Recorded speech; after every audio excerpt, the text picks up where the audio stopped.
back to Ohio from New York.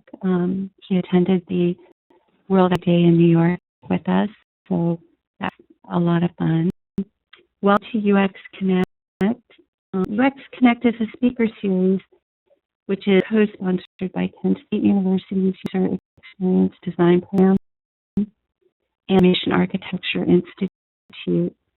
The mission is to provide an open forum for ideas to be shared and asked among professionals and students in user experience design, information architecture. Your presentations by past speakers, information about the series, and a talk of your own at uxconnect.wordpress.com, and send direct tweets at UXConnect, and please use hashtag UXConnect to tweet about us. Next.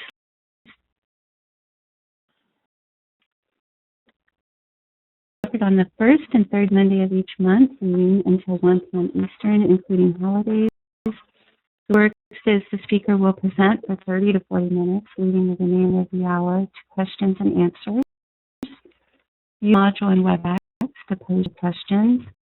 Post questions to everyone, and we'll take them up for questions and answers unless the speaker wishes to address a question when it's asked. And Sweeny, she considers herself fortunate to be able to combine her passions for search and her experience as a search strategist at Portent, Inc. Sponsored teaching Introduction to Information Retrieval at University of Washington I School. Her aspiration is to gain her Google AdWords certification. Next slide, please.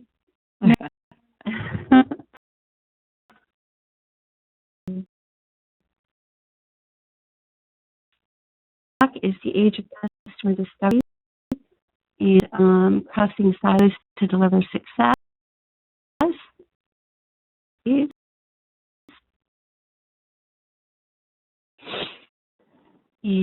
This week, use the WebEx chat. Answer questions to everyone. Will be muted by the host to avoid any random backgrounds as we started. And thanks for attending. If you have an up, feel free to submit it to the UX Connect website. And our talk will be Fred Beecher on March 3rd. I'd like to give a special thanks to the Kent State Technology team and Romeo for guides for us today. I'd like to hand it over to you, Marianne. Thank you. Thanks so much for having me. And greetings and welcome to what might be an unusual UX Connect. Because here I want to focus on the user experience of project discovery, and as it applies to us as user experience professionals. I first gave this seminar in September of 2003, and you can see 2013, and you see that slide there. Recently, I've been plagued by techno gremlins.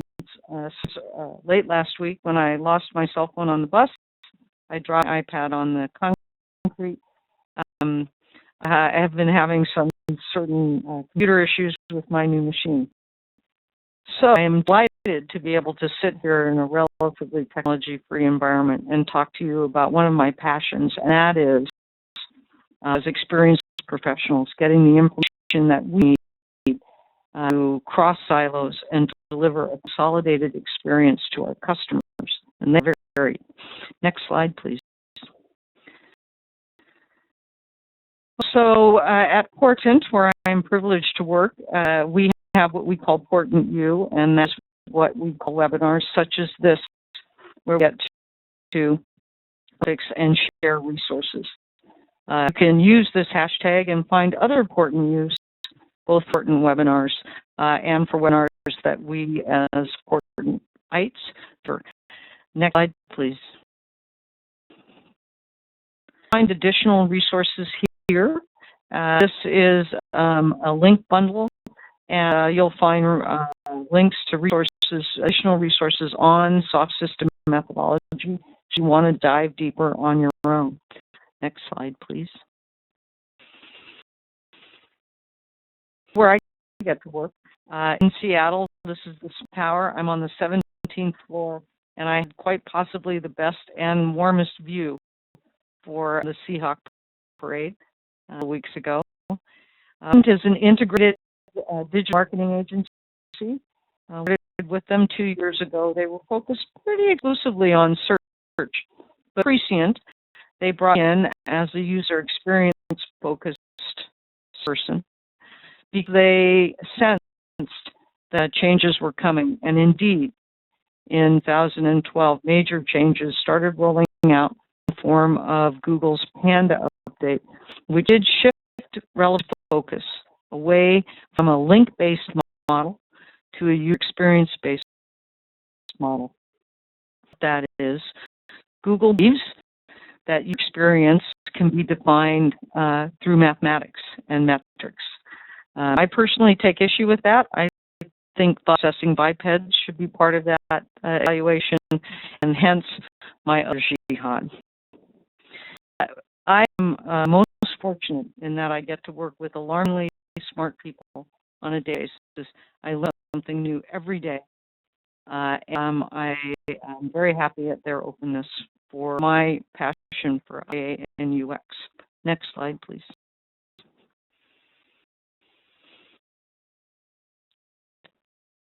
So discovery is it can hurt. Suppose early days, when map makers got to a part of the map where they didn't know what existed there, they just paint sea serpents in there, and it was dangerous and you shouldn't go. And discovery is the same way. It's either lacking entirely or miss the sea serpents that exist up ahead. Next slide, please. 3 groups that belong to there's us, and we intrepid explorers, much like Magellan. There's them, the King Ferdinands and Queen Isabellas that are financing our exploration. Those would be our stakeholders. And the target, which instance is the customer, the conversion, the metric, the return on investment. Next slide.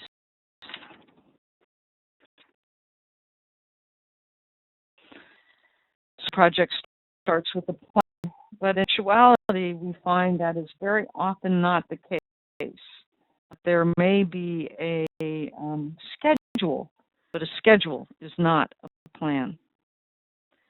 And what we really need is a roadmap. Include all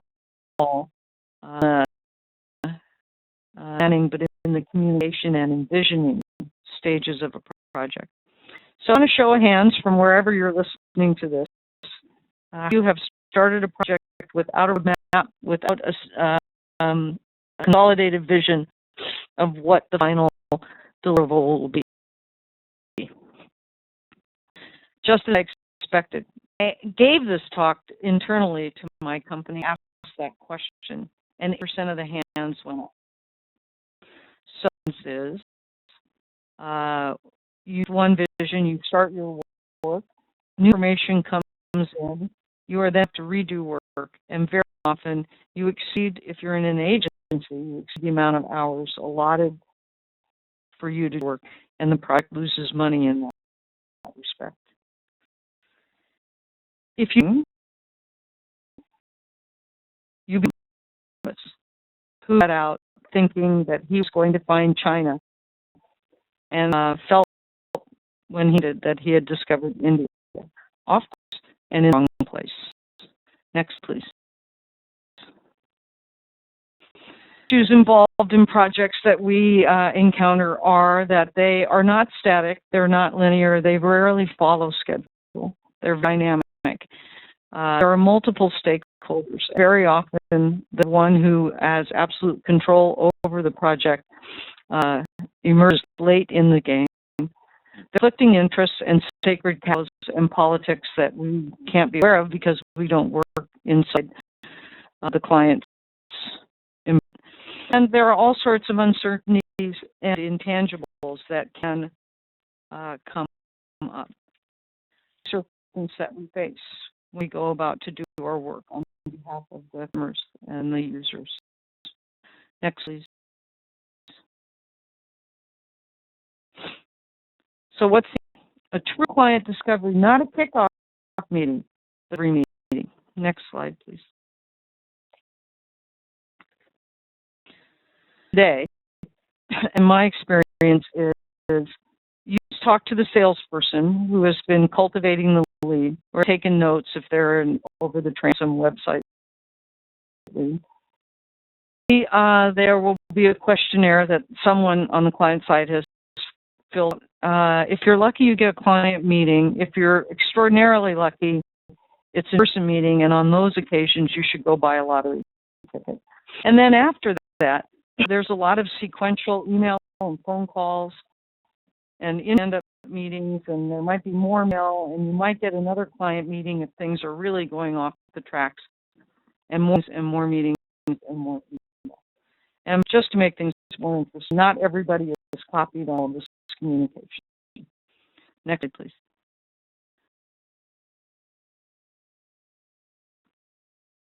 Or get a discovery meeting. Worked at a larger agency. Pardon me. A discovery engagement such as this was a complete separate entity for the client and cost as much as $80,000. And if it was much, but from a delivery and project efficiency point of view, worth a lot in those respects. Most people in the room, sales and IT, and maybe that hidden stakeholder, one for launch. Next slide. Of a discovery meeting, there's a questionnaire, gets a meeting minutes. You could have access to the PowerPoint that the PM put together that basically outlines the roadmap. There's that expensive box lunch with the cookie. Next slide, please. But no. Next slide, please.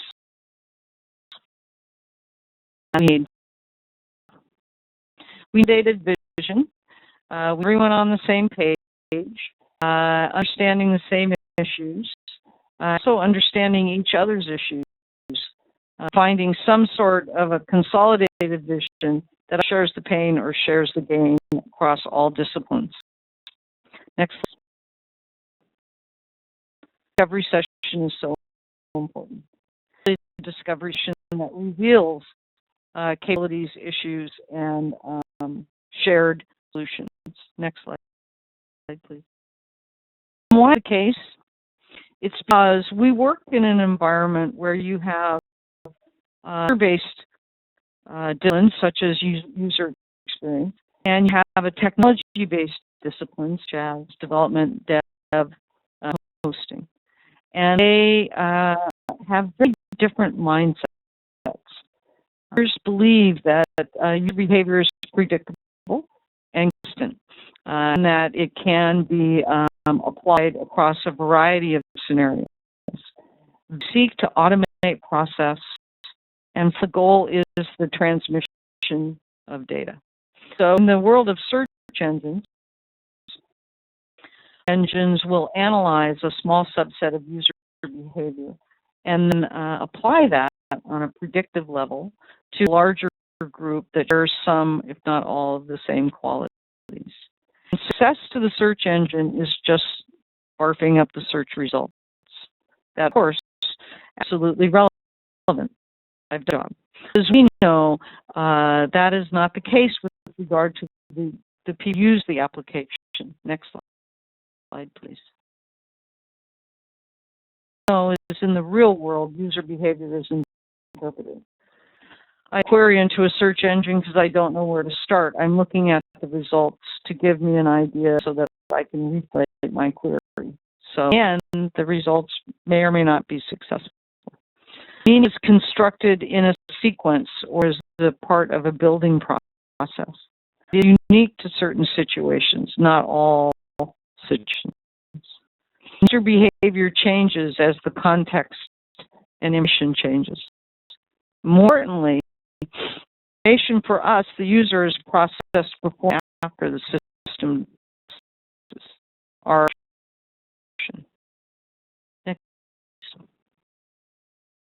thinking is linear, object-oriented. It wants to automate or mechanize users. It wants to reduce the process to the very, very smallest components. It wants to look at a very clear line scope. Next slide, please. Track. It's not possible because with the users every day.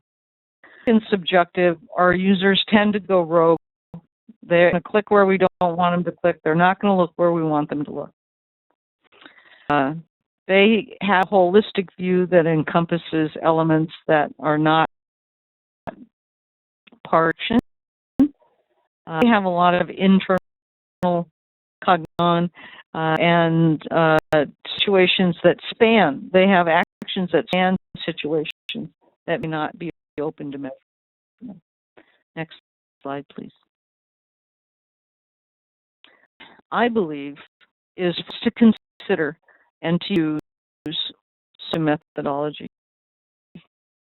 Don't let it fool you.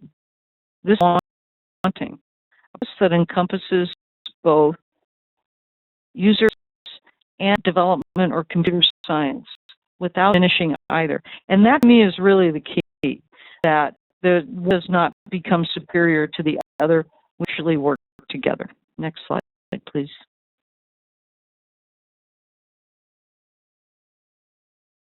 What makes methodology so important is that it somehow manages to overcome this exact point, that what we are individual disciplines for reason, for our talents, for our interests, for our capabilities. In doing so, we create frameworks that inform how we behave and how we work within a project setting. We cannot expect people to abandon which makes them able to work. Other disciplines. System methodology enables us to come to a shared vision that there is equal abandonment and equal acceptance. That's important. Open mind and acceptance. Next slide, please. Software is used to get information to identify all of the systems involved, user, technology, platform, and the structure and analysis and design process that includes everyone and that maps the information that we gain to the issues that we're going to solve.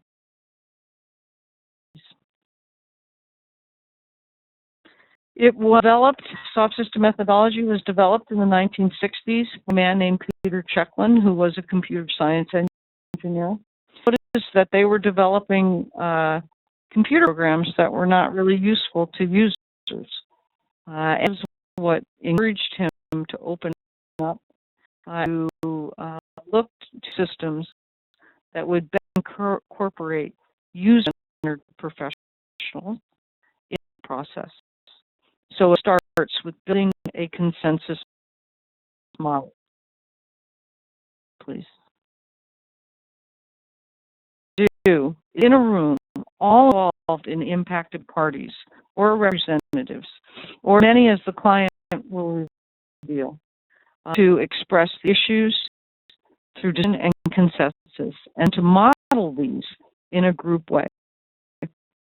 There are that you can use to break the ice, and hope is that we will be able to initiate what I refer to as magical thinking. Start with the blue sky, everyone's blue sky, work backwards from there.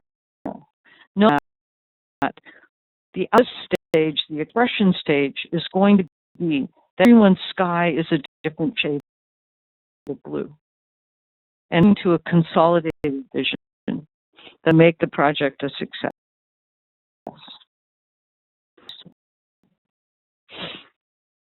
As a group, to foster's purpose in using the application, and that to assist a purposeful activities. Moderator to herd the participants to and find out what we can't have at this stage. Not coding has begun. I think I had the experience where we've done designs and we get it over to dev and then get a bunch of questions about can I do this, can not do that. Because it turns out that what we have designed is not easily achieved in terms of the systems that we're working with. Another word for purposeful activity would be in mind a use case scenario. And group, these become alarmingly more successful. Next.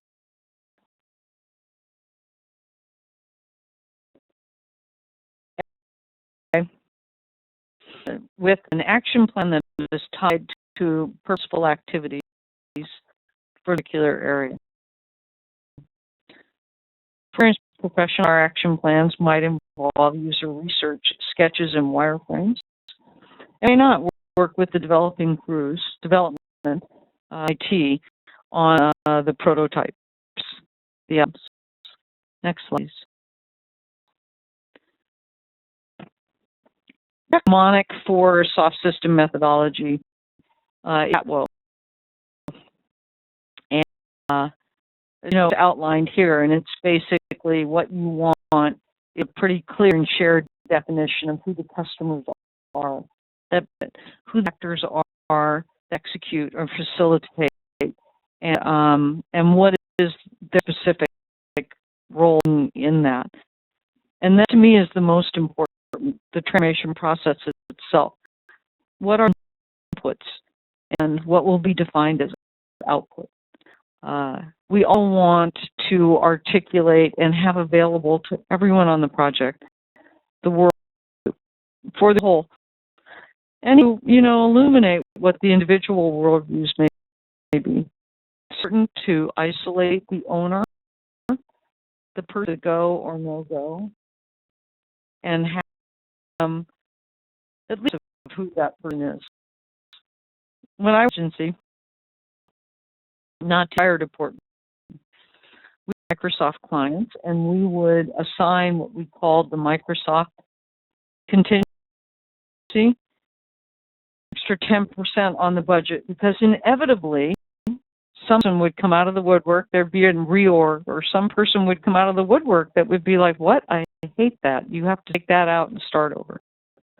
And then again, we always want to have an available idea of what the environment is or the constraints on the system. One of the things that I forgot to include at the beginning of this webinar is please ask questions as you go along. I really, when I'm in a presentation, I get frustrated when the presenter says, hold your questions until the end, because I don't understand anything you say after I form this. So please feel free. Next slide, please.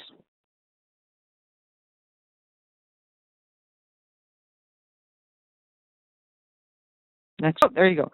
So what? So you say? Well, here I say, so what? Next slide. Use soft system methodology in this form of discovery, this cross-siloed communication and video building will that siloed view of I just lost some. something. Oh, there. Oh, saver. It will ensure that the siloed view of individual needs and contributions, next slide,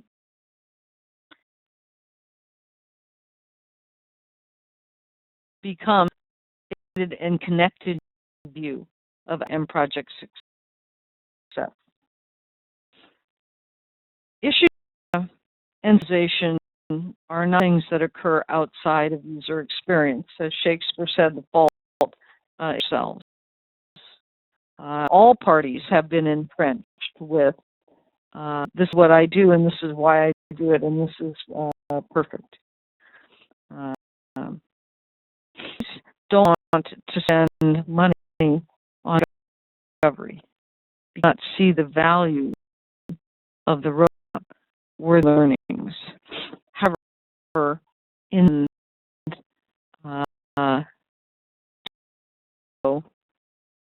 upfront, we'll save time and effort down the line. Let's take a look at system client discovery. Next slide, please. Next slide, please. We'll discover the world view. What are the sacred cows? Are there any political, cultural, or cultural influences we should incorporate into not our designs and how we articulate and present those designs to stakeholders? Next slide, please. We feel for everyone the interacting systems within the organization, both at the client and in ours. I'm currently involved in a project where I'm still a little murky about the rationale behind the acquisition and then incorporation of subsites into a main site and the end result. Like, what do based on what I see, based on what I've been told. Please. It's the framework that will guide our work, our designs, and our solutions. And with that, once and what the user is coming for, what the application for, what activities they will express that desire through. More, and this is the hard part, we need to start thinking from optimizing for the technology to optimizing for the users.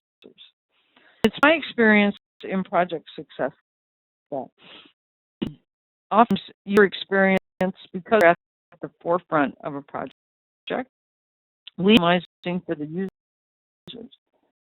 In our practice and our best practices, and off those designs, it's about optimizing those for the technology. And we've shifted focus. Next slide. You have to remember that this is an iterative process, that nothing can be carved in stone. And that 9 projects I've been involved in have been emerging design, accommodating design, to meet needs, emerging stakeholders, shifting priorities,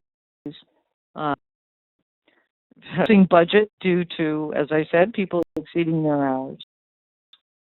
Next.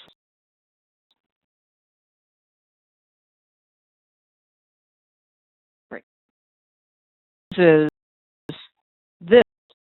type of discovery or project becomes,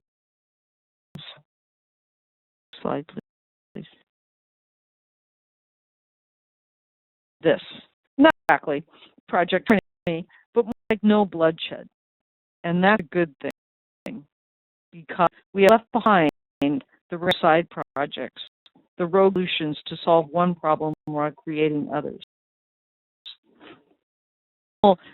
Classic movie called Mr. Blanding Builds His Dream House with Cary Grant and I can't remember her name, the other actress. Anyway, so he's building his dream house, and anyone who's constructed a house knows how that goes. My wife finds this stone that they're using for the foundation. They're over, and so she asked to have the stone put in her potting shed, not realizing that that simple request added $5,000 to the budget house because they had to shore up the bottom of the floor in order to support the weight. That happens all the time on projects, where it's like, oh, I've got a great solution, and then what happens? It either costs money or it sends ripples down the line. Please. And from a soft system approach to discovery. Next slide. You develop a specific cat world with a clear understanding of who their customers are, who's the work, the world view, a understanding of who owns the project, a understanding for us of environmental influences on technology and platform landscape, a understanding on the part of the IT professionals of user behavior, how to accommodate that as a broad spectrum, a knowledge of what the systems and the subsystems are, and what inputs are we transforming, and what will they look like when they come out. Next.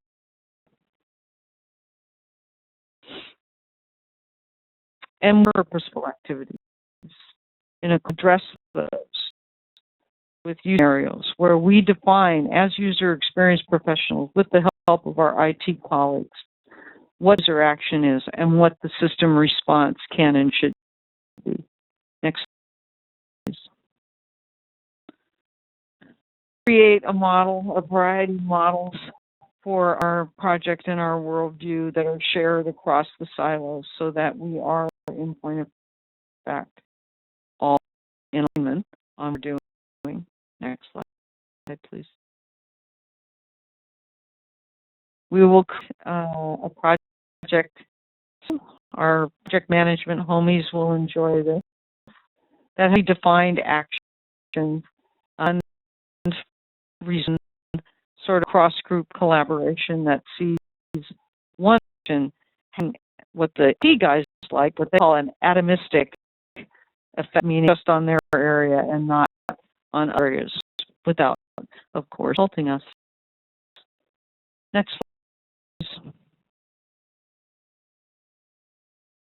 And we will plan and bend our users and the systems as a result of it.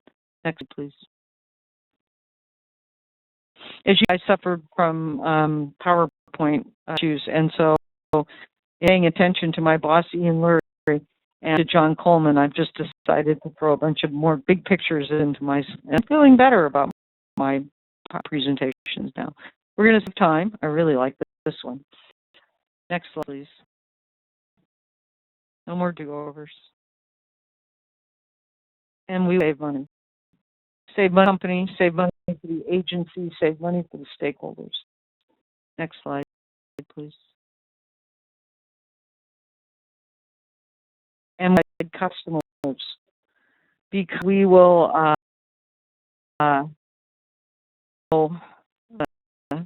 that clients and users will see high satisfaction, and the team will be satisfied also.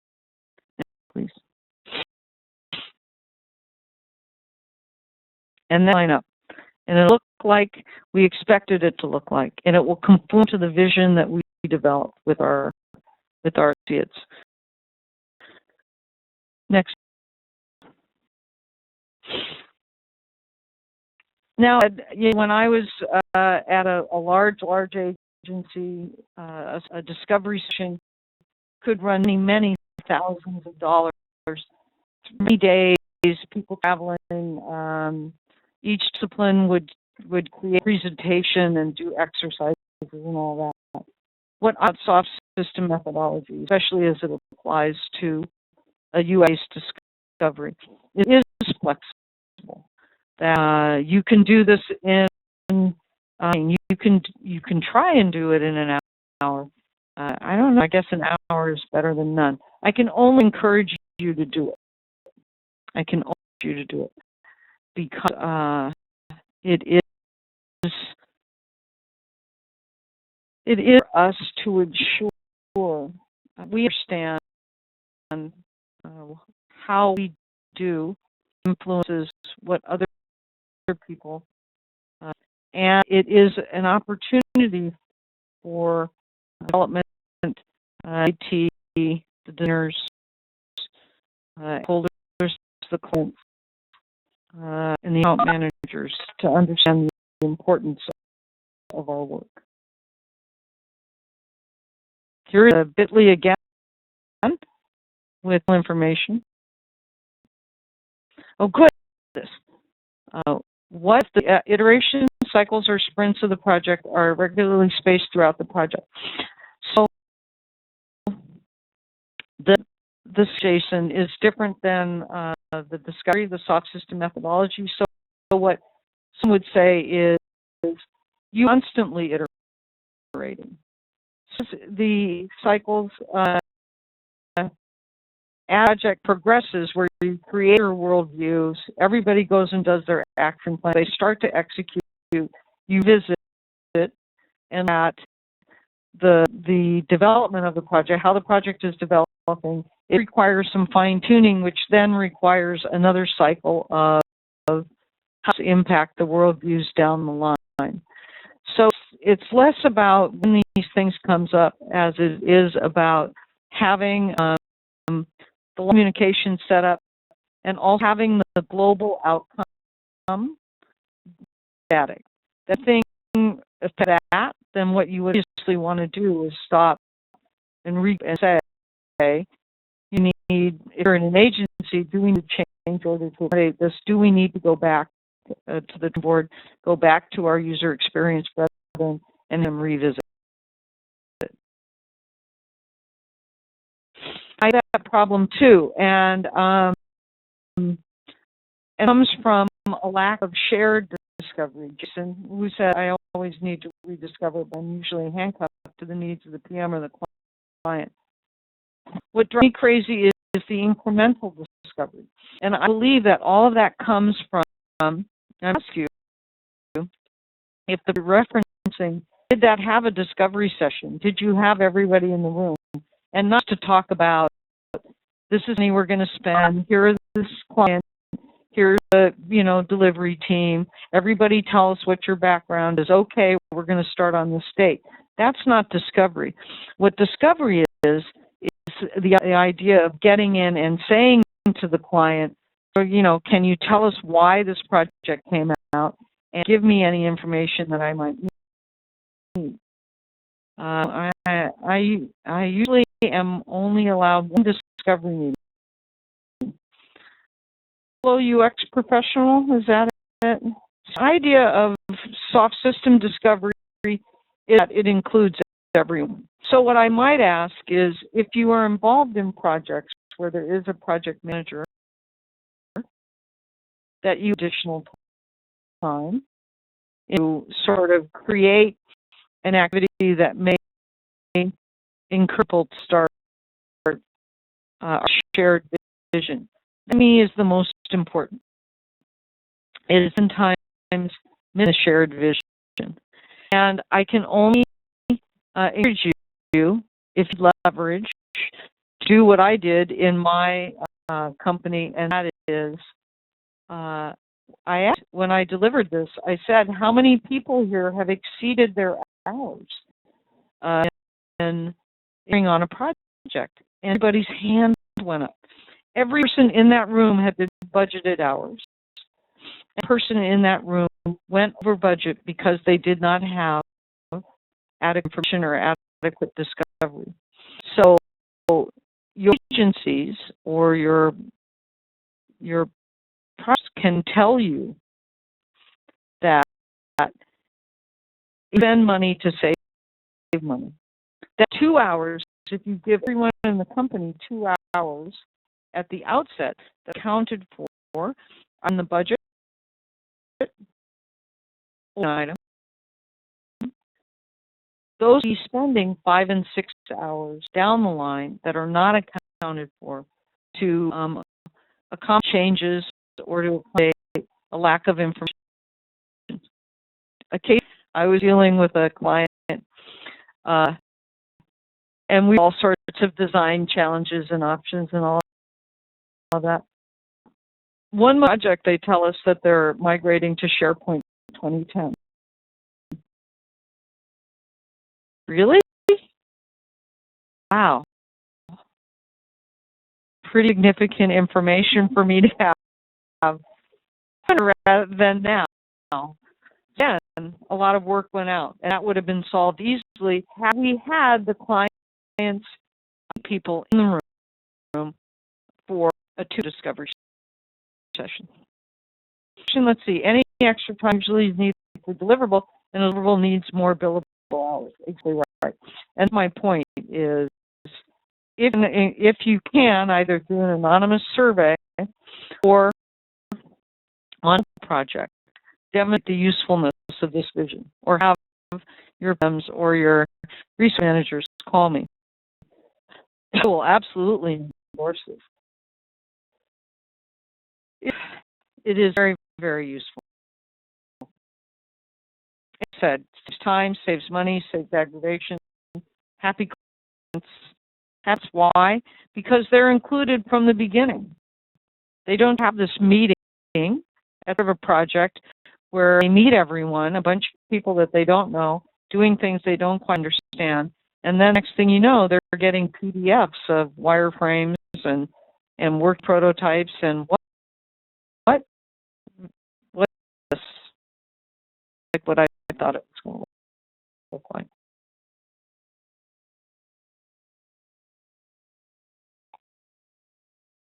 Are there questions? Ooh.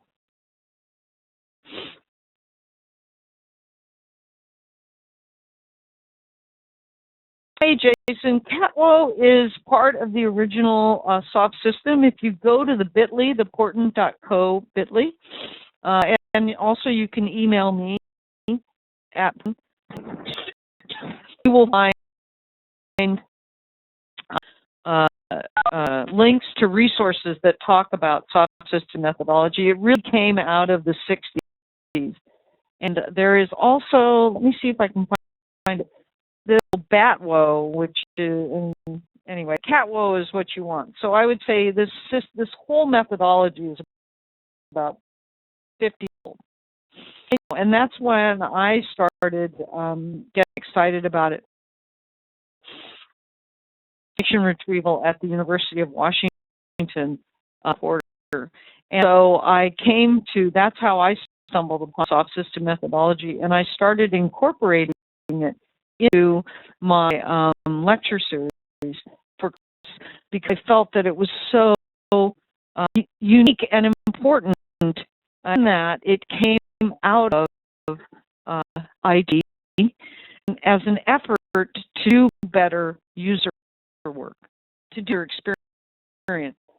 That really, really wanted to deliver useful applications and saw that that was not happening at the system as a way to make it better, make it easier. Most importantly, and so that's when I started talking about it within the user experience community and also within the search, within the search engine optimization and the search development communities. And you're welcome.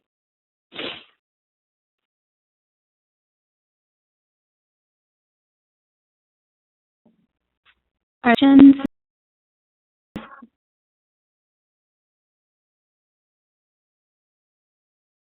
And is there anything else that you'd like to comment on before we close today? Yes, developers are hard to talk to, and part of it is that I'll use myself as an example. I understand programming. It's not the way I think. As I said, linear, sequential, atomistic, and all of that. And this system, this methodology, is really an opportunity for us to understand their landscape without giving up ours, and helping them to understand our landscape. I think better products will come out of it. And with, as I said, no bloodshed, less aggravation. I hope an opportunity to utilize it on some level, to adapt it, and to make it work for you. Discovery is good. Great. Thank you very much, Marianne, for a great pleasure presentation. I really enjoyed it, and I'm sure others did too. I also want to thank the Kent State team, including David Robbins, who couldn't be with us today, and the others. Mike, who did the slides for us today. Yes. So, well, thank you, everyone, and that will conclude our session for today. We'll see you next time. Fun, and thanks to you, Bev. Hope to see you soon. Oh, thank you. Bye now. Bye.